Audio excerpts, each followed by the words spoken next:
नमस्ते, जय श्री कृष्णा। कैसे हैं बच्चों आप लोग। मैं डॉक्टर योगिता श्रीमाली, आपके फिज़िक्स टीचर। काफ़ी लेक्चर्स आप लोग मुझसे पढ़ चुके हैं, आप मेरे लेक्चर्स देख भी रहे हैं।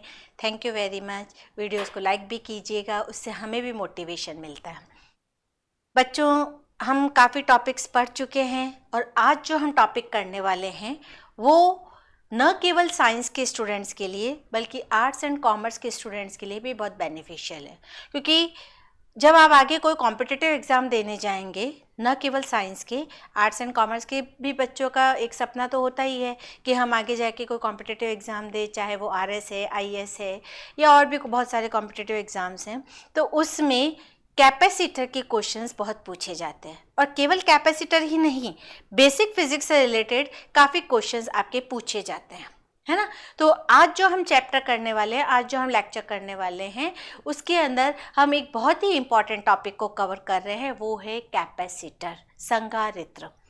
संधारित्र, जैसा कि नाम बता रहा है हमें, संधारित्र का काम क्या होता है? आवेश को, किसी न किसी चीज को अपने अंदर संग्रहित करके रखना, स्टोर करके रखना। नाम ही बता रहा है, संधारित्र किसी न किसी चीज को संग्रहित करता है। और संग्रहित किसको करेगा? आवेश को। तो संधारित्र वो है जो अपने अंदर आवेश को संग्रहित करके रखने की कैपेसिटी रखता है, आवेश को संग्रहित करके रखने का सामर्थ्य रखता है। और आवेश भी कौन सा? जो रेस्ट पर है, जो मूव नहीं कर रहा है ना। क्योंकि हम पूरा का पूरा जो अभी तक इलेक्ट्रोस्टैटिक्स पढ़ रहे हैं उसमें हमने सब जगह यही माना है कि चार्ज रेस्ट पर है, आवेश कांस्टेंट है, आवेश रेस्ट पर है, आवेश स्थिर है। तो ये जो संधारित्र है ये भी इलेक्ट्रोस्टैटिक्स का ही पार्ट है। हमने लास्ट लेक्चर में इलेक्ट्रिक पोटेंशियल पढ़ा था। मैंने आप लोगों को बताया था, आपके फिजिक्स की फर्स्ट बुक का जो सेकंड चैप्टर है उसके दो पार्ट्स हैं। पहला है इलेक्ट्रिक पोटेंशियल और दूसरा है कैपेसिटर। इलेक्ट्रिक पोटेंशियल हम लास्ट लेक्चर में पढ़ चुके हैं, आज हम कर रहे हैं उसी का ही सेकंड पार्ट, संधारित्र कैपेसिटर। कैपेसिटर क्या होता है डिटेल में हम पढ़ते हैं। वैद्युत धारिता क्या होती है, इलेक्ट्रिक कैपेसिटी क्या होती है, अगर हमसे डेफिनेशन पूछी जाए तो हम कैसे लिखेंगे। किसी चालक में आवेश को धारण करने की क्षमता, चार्ज को स्टोर करके रखने की कैपेसिटी। नाम सब कुछ बता देता है। हम किसी भी चीज़ का जो नाम बोलते हैं, अगर हम नाम को समझ लें, हम उस टर्म को समझ लें, तो हम उसकी वर्किंग को आराम से समझ जाते हैं। तो चार्ज को स्टोर करके रखने की जो कैपेसिटी है, आवेश को धारण करने की जो क्षमता है, इसी को क्या कहते हैं? वैद्युत धारिता कहते हैं। अगर हमारे पास कोई एक चालक है, कोई एक कंडक्टर है, मैंने उसको Q आवेश दिया, Q आवेश देने के कारण उसमें जो विभव उत्पन्न हुआ वो V है, तो Q डायरेक्टली प्रोपोर्शनल आता है V के। जो आवेश है वो विभव के डायरेक्टली प्रोपोर्शनल आएगा। जैसे जैसे हम आवेश का मान बढ़ाते जाएंगे विभव का मान बढ़ता जाएगा। फिजिक्स में हम पढ़ चुके हैं, जब भी प्रोपोर्शनल साइन हटाते एक कांस्टेंट आता है, यहाँ C आएगा, तो C को ही क्या कहा जाता है? वैद्युत धारिता कहा जाता है, चालक की कैपेसिटी कहा जाता है, कैपेसिटी ऑफ कंडक्टर कहा जाता है। तो C इज इक्वल टू क्या होता है? Ratio of charge and potential. आवेश और विभव का जो अनुपात है उसी को ही हम क्या कहते हैं? वैद्युत धारिता कहते हैं। इसकी यूनिट फैरेड होती है, क्योंकि फिजिक्स में जनरली हम पढ़ के आए हैं, जिस साइंटिस्ट ने जिस टर्म का डिस्कवरी करी है या जिस इफेक्ट की डिस्कवरी करी है, उसी के नाम पर उस इफेक्ट को या उसकी यूनिट को रखा जाता है। कैपेसिटर की, संधारित्र की जो पूरी डिस्कवरी थी वो फैरेड नाम के साइंटिस्ट ने करी थी, इसलिए उसी के नाम पर इसकी यूनिट रख दी गई है फैरेड। कैपिटल F से लिखा जाता है, और इसकी जो स्मॉलर यूनिट होती है वो माइक्रो फैरेड होती है, जो 10⁻⁻⁶ फैरेड के इक्वल होती है। ठीक है, धारिता क्या होती है वो हमने समझ लिया। अब आगे हमें क्या पढ़ना है? हमें पढ़ना है संधारित्र का सिद्धांत। कैपेसिटर किस सिद्धांत पे काम करता है, संधारित्र का सिद्धांत क्या है, वो हमें समझना है। तो मान लिया हमारे पास कोई दो प्लेट्स हैं, दो कंडक्टिंग प्लेट्स हैं, दो चालक प्लेट है। प्लेट ए जिसको हमने पूरा आवेशित कर रखा है, और प्लेट बी जो पूरी तरह से निरावेशित है। तो ये है हमारी प्लेट ए जिसको हमने पूरी तरह से आवेशित किया हुआ है, और ये है हमारी प्लेट बी जो पूरी तरह से निरावेशित है। तब क्या होगा? ए उतना चार्ज बी को दे देगी, तब तक देगी जब तक कि दोनों का आवेश इक्वल नहीं हो जाए। दूसरी वाली प्लेट को हमने क्या कर दिया है, भू संपर्कित कर दिया है, ग्राउंड से कनेक्ट कर दिया है। अब क्या हुआ, पहली वाली प्लेट जिसको हमने कुछ आवेश दिया था, आवेशित कर रखा था, उसकी धारिता बनी Q/V। ठीक है, अब मान लिया दूसरी वाली प्लेट को -V' पोटेंशियल मिला, क्योंकि अगर उसको कुछ चार्ज मिला है तो उसके अक्रॉस कुछ विभव भी होगा, पोटेंशियल भी होगा, तो माइनस चार्ज है इसलिए -V' उसका पोटेंशियल हो जाएगा। तो जब दोनों का संयोजन हो गया, उसके बाद जो संयोजन की धारिता बनेगी वो Q/V + -V' बनेगी। ठीक है, अगर हम रेशो बनाते हैं, ये C' है, संयोजन के बाद की धारिता है। अगर हम C' और C का मतलब संयोजन से पहले और संयोजन के बाद इनकी धारिताओं का रेशो बनाते हैं तो क्या होगा, Q से Q कट जाएगा, V/V -V' मिलेगा। अब V बड़ा है, V -V' छोटा है, तो ऑब्वियस है C' बड़ा होगा, C छोटा होगा। मतलब संधारित्र को, इससे हमें संधारित्र का सिद्धांत क्या पता चलता है कि जब भी एक आवेशित चालक के समीप एक अनावेशित चालक को रखा जाता है तो आवेशित चालक के विभव में कमी हो जाती है। V -V' हो गया, पहले V था फिर V -V' हो गया, और जो अनावेशित चालक है अगर हमने उसको पृथ्वी से जोड़ रखा है तो विभव का मान क्या हो जाता है, धारिता का मान क्या हो जाता है, बढ़ जाता है, पोटेंशियल इंक्रीज हो जाता है। ठीक है, तो जैसे ही हमने एक कैपेसिटर बनाया, एक संधारित्र बनाया, तो संधारित्र बनाने से धारिता का मान बढ़ जाता है, कैपेसिटर की जो कैपेसिटी है वो इंक्रीज हो जाती है। तो जो एक कैपेसिटर की कैपेसिटी है वो किन किन चीजों पे डिपेंड करती है वो भी हम समझें। तो किसी भी एक कैपेसिटर की, संधारित्र की धारिता 3 फैक्टर्स पे डिपेंड करती है। पहला है प्लेट्स का क्षेत्रफल, प्लेट्स का एरिया, प्लेट्स के एरिया के डायरेक्टली प्रोपोर्शनल होती है। चौड़ी प्लेट होगी तो उसके लिए धारिता का मान अधिक होगा, पतली प्लेट होगी तो धारिता का मान कम होगा। दूसरा, प्लेटों के बीच की दूरी पर, दूरी जितनी ज़्यादा होगी धारिता का मान कम होगा, दूरी जितनी कम होगी धारिता का मान कम होगा। उसी तरह से प्लेट्स के बीच हमने क्या मीडियम फिल कर रखा है, क्या माध्यम भरा हुआ है, उस पर भी डिपेंड करता है। माध्यम का परावैद्युतांक, जो उसका डाइलेक्ट्रिक कांस्टेंट है K, वो क्या है उस पर डिपेंड करता है। तो किसी भी संधारित्र की धारिता का मान 3 फैक्टर्स पे डिपेंड करता है। पहला एरिया पर, प्लेट्स के एरिया पर, दूसरा प्लेट्स के बीच की डिस्टेंस पर, और तीसरा हमने प्लेट्स के बीच में मीडियम क्या फिल किया है उस पर। ठीक है, अब हम क्या कर रहे हैं, एक समांतर प्लेट संधारित्र की धारिता का मान ज्ञात कर रहे हैं 3 अलग अलग केसेस में। पहला केस लेते हैं कि हमने प्लेट्स के बीच में कोई एक डाइलेक्ट्रिक मीडियम फिल कर दिया, पूरा का पूरा हमने डाइलेक्ट्रिक मीडियम फिल कर दिया। दूसरा केस लेंगे कि वायु है या निर्वात है, और तीसरा केस लेंगे कि हमने कैपेसिटर की प्लेट्स के बीच में पूरे में डाइलेक्ट्रिक मीडियम फिल नहीं किया है, कुछ दूरी तक या कुछ थिकनेस तक ही हमने डाइलेक्ट्रिक मीडियम फिल किया है। तो ये 3 केसेस में हमारे कैपेसिटेंस पे क्या इफेक्ट पड़ता है वो हम पढ़ते हैं। तो सबसे पहला केस हम ले रहे हैं, प्लेट्स के बीच में हमने पूरी प्लेट्स के बीच में परावैद्युत माध्यम फिल कर रखा है।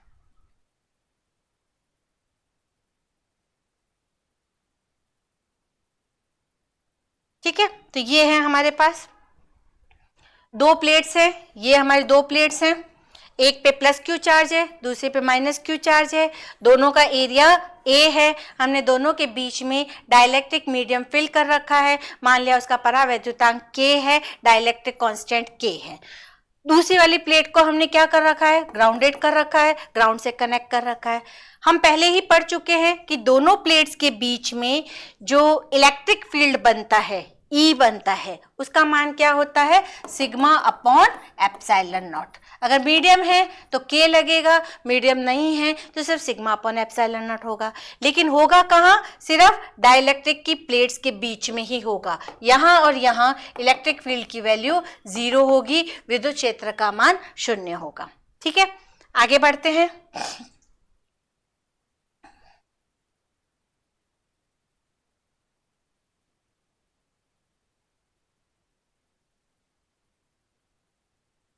जब हमारे पास इलेक्ट्रिक फील्ड आ गया है तो हम क्या निकाल सकते हैं, उन प्लेट्स के बीच में विभव कितना उत्पन्न हुआ है, पोटेंशियल कितना डेवलप हुआ है, वो निकाल सकते हैं। पोटेंशियल होता है electric field into distance between plates, plates के बीच की दूरी और उनके बीच में जो विद्युत क्षेत्र बना है। ई का मान हम निकाल चुके हैं, सिग्मा अपॉन के एप्सिलॉन नॉट। सिग्मा का मान होता है क्यू अपॉन ए, क्योंकि यहाँ पे जो चार्ज का डिस्ट्रीब्यूशन हो रहा है वो उसकी सतह पर हो रहा है, उसकी सरफेस पर हो रहा है, इसलिए सिग्मा कितना बन जाएगा, क्यू अपॉन ए बन जाएगा। पुट कर दिया हमने। धारिता का मान होता है Q अपॉन V, V हमने निकाल लिया है, पुट किया, Q से Q कट गया, K एप्सिलॉन नॉट ए ऊपर चला गया, तो कैपेसिटेंस का मान क्या बन गया, K epsilon not A upon D। कब, जब हमने प्लेट्स के बीच में डाइलेक्ट्रिक मीडियम फिल कर रखा है। अगर यहाँ पे डाइलेक्ट्रिक मीडियम ना हो, हम उसको हटा दें, वायु और निर्वात ही रखा जाए, तो K का मान 1 होता है। अगर मैंने यहाँ K 1 रख दिया तो C nought is equal to epsilon nought A D. मतलब अगर पैरेलल प्लेट्स के बीच में एयर है या वैक्यूम है तो कैपेसिटेंस का मान हुआ एप्सिलॉन नॉट ए अपॉन डी, और अगर कोई मीडियम फिल कर रखा है पूरी प्लेट्स के बीच में तो फॉर्मूला बनेगा K एप्सिलॉन नॉट ए अपॉन डी। तब क्या हुआ, धारिता का मान बढ़ा या कम हुआ, ऑब्वियस है धारिता का मान बढ़ जाएगा। C डैश का मान या C, हम अगर इसको C से भी डिनोट करते हैं तो C का मान C नॉट से ज्यादा होगा। मैंने अगर पैरेलल प्लेट्स के बीच में डाइलेक्ट्रिक मीडियम फिल कर दिया है तो उससे कैपेसिटर की कैपेसिटी, संधारित्र की धारिता का मान बढ़ गया है, इंक्रीज हो गया।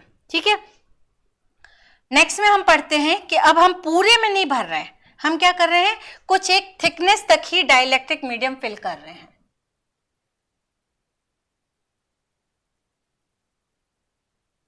ये देखिए इस फिगर में दिख रहा है ना आप लोगों को। अब हमें क्या करना है, प्लेट्स के बीच में जो परावैद्युत माध्यम भरना है वो आंशिक भरना है। पहले तो हमने पूरी प्लेट्स के बीच में डाइलेक्ट्रिक मीडियम भरा हुआ था, अब हमने एक टी थिकनेस की छोटी सी डाइलेक्ट्रिक स्लैब रखी है। तो क्या होगा, या दो इफेक्ट आएंगे, D माइनस टी के लिए तो एयर बनेगी, D माइनस टी के लिए तो एयर रहेगी, और T के लिए डाइलेक्ट्रिक मीडियम रहेगा। तो जो हमने पीछे दोनों इफेक्ट पढ़े, डाइलेक्ट्रिक मीडियम भरने से क्या होगा और एयर रहने से क्या होगा, दोनों को यूज करना पड़ेगा। दोनों के बीच में अगर एयर है, वायु है, तो सिग्मा अपन एप्सिलॉन नॉट, और अगर डाइलेक्ट्रिक मीडियम है तो सिग्मा अपन के एप्सिलॉन नॉट। क्योंकि दोनों की थिकनेस अलग अलग है इसलिए पोटेंशियल का मान भी डिफरेंट होगा। जब हमारे पास एयर है तो V1 और जब हमारे पास मीडियम है तो V2।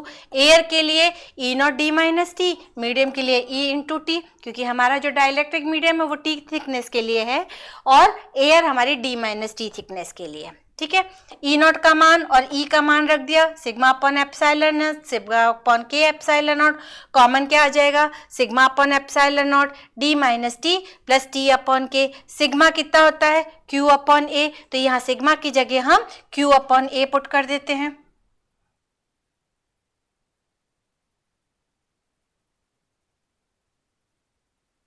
यहाँ हमने सिग्मा की जगह Q अपॉन A पुट कर दिया। अब हमारा एम है संधारित्र की धारिता निकालना, कैपेसिटेंस का मान निकालना, तो Q अपॉन V करना है। Q से Q कट जाएगा, V का मान हमारे पास ऊपर से था, ये A एप्सिलॉन नॉट ऊपर चला जाएगा, नीचे D minus T plus T upon K रह जाएगा। ये कब मिला, जब हमने डाइलेक्ट्रिक की एक पतली सी स्लैब दोनों के बीच में रखी है। तब इससे हमने 3 केस पढ़ लिए। पहला केस, जब पूरा परावैद्युत माध्यम भरा हुआ है तो T की जगह D आ जाएगा, तो ये फॉर्मूला आ गया, ये हमने पिछले केस में डिराइव किया। मान लिया दोनों के बीच में वायु है तो T की जगह 0 आ जाएगा, तो ये फॉर्मूला आ गया, ये भी हमने पीछे डिराइव कर लिया। और अगर T दोनों के बीच में T थिकनेस की कोई डाइलेक्ट्रिक स्लैब है तो ये आएगा। लेकिन अगर हम डाइलेक्ट्रिक स्लैब की जगह कोई एक मेटल प्लेट रख देते हैं, धातु की प्लेट रख देते हैं, तो धातु के लिए जो K का मान होता है, डाइलेक्ट्रिक कांस्टेंट की वैल्यू होती है, वो इन्फिनिटी होती है। तो K इन्फिनिटी होने के कारण C कितना मिल जाएगा, A epsilon upon D minus T, क्योंकि K इन्फिनिटी है तो ये टर्म पूरी 0 बन जाएगी, तो सिर्फ क्या रहेगा, A epsilon upon D minus T. इस केस में कैपेसिटेंस का मान बढ़ गया क्योंकि डाइलेक्ट्रिक स्लैब रखी थी। इस केस में कैपेसिटेंस का मान कम हो गया क्योंकि हमने मेटल प्लेट रखी। तो ये क्वेश्चन आपका कई बार बोर्ड के अंदर सेक्शन ए में पूछा जाता है कि अगर हमने पैरेलल प्लेट्स के बीच में डाइलेक्ट्रिक स्लैब रखा तो कैपेसिटेंस का पे क्या इफेक्ट पड़ेगा, और अगर हमने कोई कंडक्टिंग प्लेट रख दी, धातु की प्लेट रख दी, तो कैपेसिटेंस पे क्या प्रभाव पड़ेगा। दोनों केस हमने यहाँ पढ़ लिए, आराम से हम उसका आंसर लिख सकते हैं। एक सबसे इंपॉर्टेंट चीज जो आपके न्यूमेरिकल के लिए भी बहुत इंपॉर्टेंट है, इस पे बेस कई बार न्यूमेरिकल पूछे जाते हैं, कैपेसिटेंस का कॉम्बिनेशन, संधारित्रों का संयोजन। कैपेसिटर्स का कॉम्बिनेशन बिल्कुल वैसा ही होता है जैसा रेजिस्टेंस का होता है, सीरीज एंड पैरेलल। अगर हम लाइन टू लाइन जोड़ते हैं तो ये क्या होता है, सीरीज कॉम्बिनेशन होता है, और अगर हम ऐसे बैक टू बैक जोड़ते हैं तो वो क्या हो जाता है, पैरेलल कॉम्बिनेशन हो जाता है। मान लिया हमारे पास ये 3 कैपेसिटर्स हैं, 3 संधारित्र है जिनकी capacitance C1, C2 and C3 है। मैंने पहले वाले को कोई क्यू चार्ज दिया तो तीनों में ये क्यू चार्ज इक्वली डिस्ट्रीब्यूट हो जाएगा, और लास्ट वाली कैपेसिटर की प्लेट को हमने क्या कर दिया है, ग्राउंडेड कर दिया। तो तीनों कैपेसिटर्स में चार्ज तो सेम रहेगा, आवेश का मान समान रहेगा, लेकिन क्योंकि धारिताओं का मान डिफरेंट है इसलिए इनके लिए पोटेंशियल्स डिफरेंट हो जाएंगे, विभव का मान परिवर्तन हो जाएगा। कुल विभव अगर हमें निकालना है तो पहले हम पहले वाली प्लेट के लिए विभव निकालते हैं, Q/C2, दूसरी वाली के लिए निकालें Q/C2, तीसरी वाली के निकालें Q/C3। टोटल पोटेंशियल कितना बनेगा, तीनों का सम, हम तीनों का सम कर देते हैं।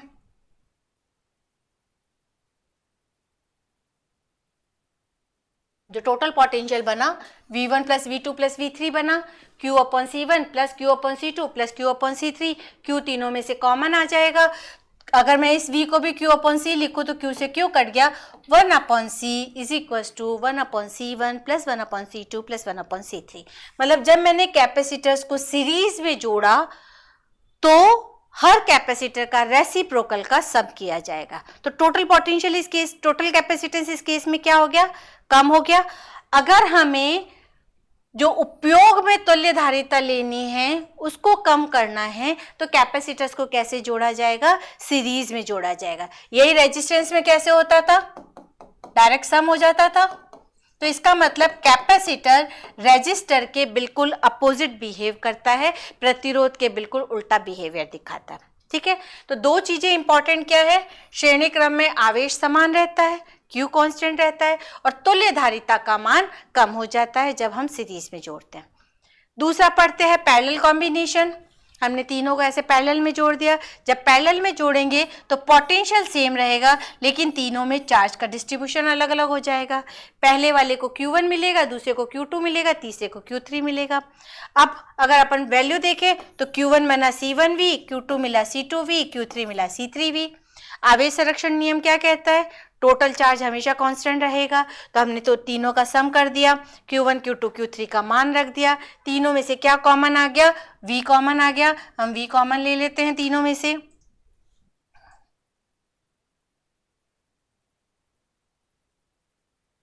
ये तीनों में से हमने V कॉमन ले लिया, इस V को डिवाइड में डाल दिया। Q/V is equal to C1 plus C2 plus C3। तो जो पैरेलल कॉम्बिनेशन है उसमें कैपेसिटेंस कितना बन जाएगा, C1 plus C2 plus C3। तो इक्विवेलेंट कैपेसिटेंस क्या हो गया, बढ़ गया।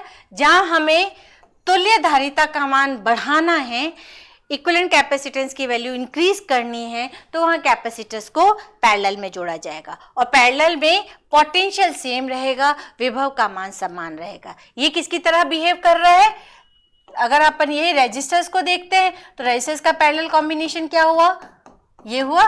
तो इसका मतलब कैपेसिटर रेजिस्टर के बिल्कुल अपोजिट बिहेवियर करता है। रेजिस्टर सीरीज में R1 plus R2 plus R3 देता था, कैपेसिटर पैरेलल में C1 plus C2 plus C3 देता है। ठीक है, एक बहुत छोटी सी चीज है, कोर्स में है आपके इसलिए बता रही हूँ, इंपॉर्टेंट इतनी नहीं है।